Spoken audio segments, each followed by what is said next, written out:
A very good morning once again, all of you present here. So, today, once again, I am here in front of you with a new topic, and that is BIMSTEC, the Bay of Bengal Initiative for Multi Sectoral, Technical, and Economic Cooperation. Friends, in this regard, yesterday morning we studied about the SARC, South Asian Association for Regional Cooperation. So, now let's begin with the new topic. And so, in this video, we will talk about the introduction, history, member nations, objectives, India and BIMSTEC objective and challenges. And we will also compare the BIMSTEC with the SARC. What is the relevance of SARC in today's world and what is the relevance of BIMSTEC and which one is more beneficial as far as India foreign policy is concerned. So friends, before starting the video in detail, I must tell you that if you are new to my channel, then please go subscribe and share the video to your friends. Those who are preparing for NDS, CDS, FCAT or any kind of government exams, then this video is very helpful for them. And for the PDF, please go into the description box. I will provide you a link to the Telegram channel and you will get all the PDF of every single video I upload on my channel. So friends, talking about the introduction, then the Bay of Bengal Initiative for Multi-Sectoral Technical and Economic Cooperation. BIMSTEC is a regional multilateral organization. It has 7 members, for example, India, Myanmar, Bangladesh, Thailand, Nepal, Bhutan, Sri Lanka. All the countries which have a boundary with Bay of Bengal, these are the members of BIMSTEC.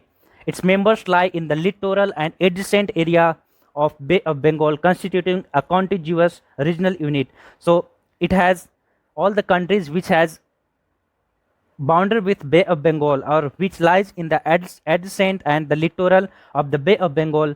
These are the members of this organization. It mainly aims to create enabling environment for rapid economic development. So the main and the foremost requirement objective of this group is rapid economic development, and it also acts as a link between South Asia to the Southeast Asia. So South Asia, we know that the region India, Pakistan, Bangladesh, these are called the South Asia, and the Southeast Asia, like we have known the ASEAN. I have already taught about the ASEAN. The member countries are Singapore, Thailand, Indonesia, Malaysia, etc. So this connect the ASEAN nation with the South Asian nation. Now talking about the history of this BIMSTEC, then the sub-regional organization came into being in 1997 through Bangkok Declaration. So in Bangkok in 1997, a declaration was signed and through which the BIMSTEC came into being. Initially, it was formed with 4 member nations that were the BISTEC. When there were only 4 members, Bangladesh, India, Sri Lanka and Thailand, then it was called as BISTEC, BISTEC. And when the Myanmar was included in 1997, then it was called BIMSTEC, BIMSTEC. It was not called BIMSTEC, it was called BIMSTEC. B for Bangladesh, I for India, M for Myanmar, S for Sri Lanka, T for Thailand, and EC for Economic Cooperation. And finally, in 2004, the Nepal and Bhutan were added too. The name of grouping was changed to Bay of Bengal Initiative for Multi-Sectoral Technical and Economic Cooperation, BIMSTEC. So now the BIMSTEC does not stand for Bangladesh, India anymore after the inclusion of Nepal and Bhutan. Now talking about the member nations of BIMSTEC, then there are 7 members. The Bangladesh, India, Sri Lanka, Thailand. These were the initial members. Myanmar was added the same year of its foundation, and the Nepal and Bhutan was added in 2004 as we already mentioned. There are 5 members from South Asia and 2 members from Southeast Asia. South Asian countries are Bangladesh, Bhutan, India, Nepal, Sri Lanka, and Southeast Asian are Myanmar and Thailand. Talking about the objectives of the BIMSTEC, then the first objective is creating an enabling environment for the rapid economic development of the region. So the economic development is the first objective. Second one is encouraging the spirit of equality and partnership. So friends, we all know that South Asian nations are one of the least disintegrated region in the world. So to encourage the spirit of equality and partnership, this is the second objective. And third one is accelerating support for each other in the fields of education, science and technology. Friends, we know that in South Asian region they are one of the poorest region in the world. So if we cooperate with each other in terms of science, education, and technology, then this will be a great for the entire South Asia region as well as the entire world, because it constitutes about 20% of the world population and about 4% of world GDP, prompting active collaboration and the mutual assistance in the areas of common interest. The common interests are such as the free and trade, free navigation, the transport system, and the counter-terrorism operation. So terrorism and the insurgency are the major problems in all the nations, including Bangladesh, Myanmar, Thailand, and India. We all know that in northeast part of India, the Ulfa groups, they are very much active in insurgent activities, and it is also a connecting link between South Asia and Southeast Asia. And now talking about what are the India's advantage or India's objective of BIMSTEC, then it allows India to pursue three core policies. India have three core policies. The first is the neighborhood first policy. Second is the Act East policy and the economic development of India's northeastern states. So neighborhood first policy. We all know that in South India, India is play as a leader. India play as a leader for Bangladesh, Bhutan, Nepal, Sri Lanka, Maldives, etc. So it is very good for India to follow the neighborhood policy. And the Act East policy, we know that we read that the Thailand and Myanmar are the two nations from the Southeast Asia. So this is the connecting link between India and ASEAN. And we know that ASEAN is the fourth most powerful economy in Asia after China, India, and it is the fourth most important and attractive destination for investors. And finally, the economic development of India's northeastern states. We know that the India's northeastern states such as Mizoram, Nagaland, Manipur, Tripura, these are the least developed regions in our country. So the economic development is the priority because India is also talking about a trilateral highway that will be passing from Thailand, Myanmar, and through the way of northeast to New Delhi. So this will be proven to be a milestone in increasing the connectivity of the northeastern states. Now, second point is allows India to counter China's influence under its Belt and Road Initiative. So we all know that China is proactively participating and investing in its Belt and Road Initiative, and under this, they are giving huge loans to the poor nations and they are trapping them in their debt trap policy. So it will help India in countering China's influence in Thailand, Myanmar, Bangladesh, and even Nepal and Bhutan. And finally, a new platform for India to engage with its neighbors in the time when SAARC is losing its importance. So we all know that we also have a regional grouping that is called SAARC. In the morning, I taught about this. So please go and watch the video for better clarity. So finally, this is better platform for India which will replace SAARC in the coming years.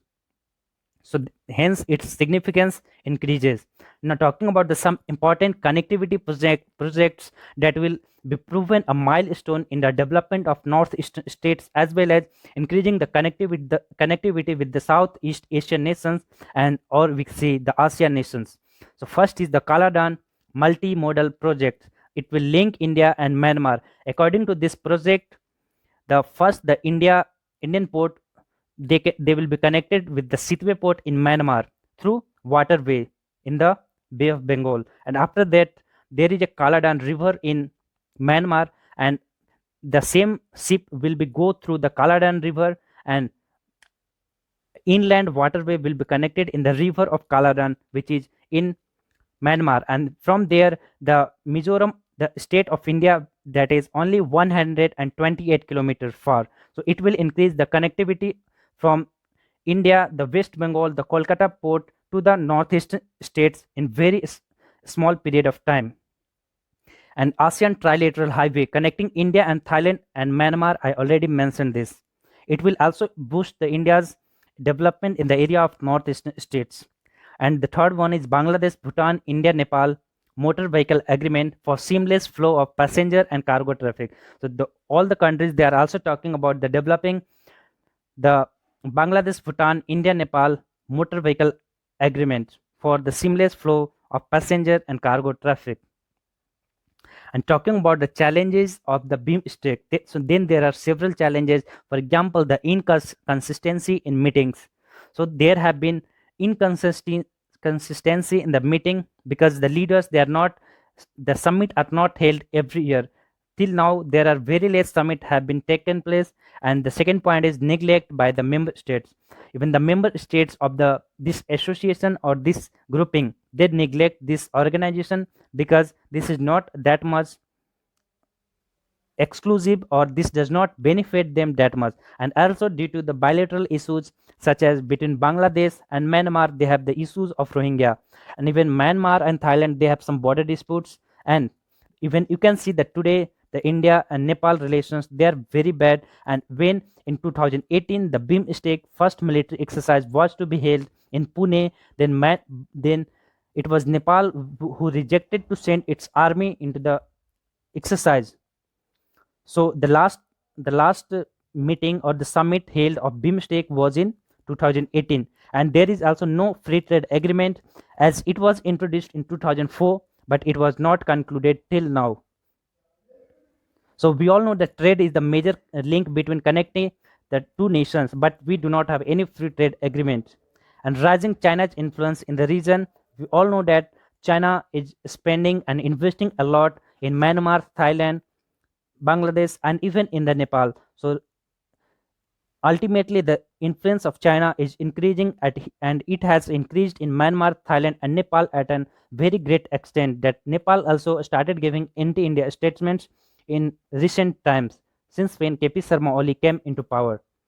Now, talking about the comparison between SAARC and BIMSTEC, then SAARC, it is a regional organization looking into South Asia, and BIMSTEC is inter-regional organization connecting South Asia and Southeast Asia. So I already mentioned that SAARC is a pure regional organization, whereas BIMSTEC is connecting dot between Asia and Southeast Asia and South Asia. And SAARC was established in 1985, whereas the BIMSTEC was established in 1997. So SAARC was established during the era of Cold War, but the BIMSTEC was established during after the Cold War. And the member countries suffer for mistrust and suspicion. In SAARC, the member countries, for example, India and Pakistan, they have a lot of mistrust between the two nations. But whereas the BIMSTEC, the core objective is the improvement of economic cooperation among countries. So there is a very good relationship in SAARC, in BIMSTEC, as compared to that of SAARC. And the member nations such as India, Bangladesh, Bhutan, Thailand, Myanmar, they all enjoy a very good, reasonable relationship. And SAARC suffers from regional politics, whereas the BIMSTEC has balancing of power with the presence of Thailand and India on the bloc. In SAARC, it is said that India is the only leader and Pakistan does not want to play a role of a subordinate with any organization where India is the leader. But in the BIMSTEC, it is totally balanced, that India and Thailand, those are the greatest economy and the firepower in this organization. And the fifth one is asymmetric power balance. In SAARC, the power is not balanced. All the power is focused for India. Whereas in BIMSTEC, the power is balanced between Thailand and India on bloc. And the sixth one is intra-regional trade, only 5%. The trade between the SAARC nations is only 5%, but in BIMSTEC, the intra-regional trade has increased around 6% in a decade. So in the last 10 years, the trade between the BIMSTEC member nations, it has increased by 6%. So this is all in this video. I hope you like the lecture. If you like the lecture, then please subscribe. Do not forget to subscribe my channel, and please share the video with your friends so that it can be benefited everyone. And this is all. Thank you. Jai Hind. Good night.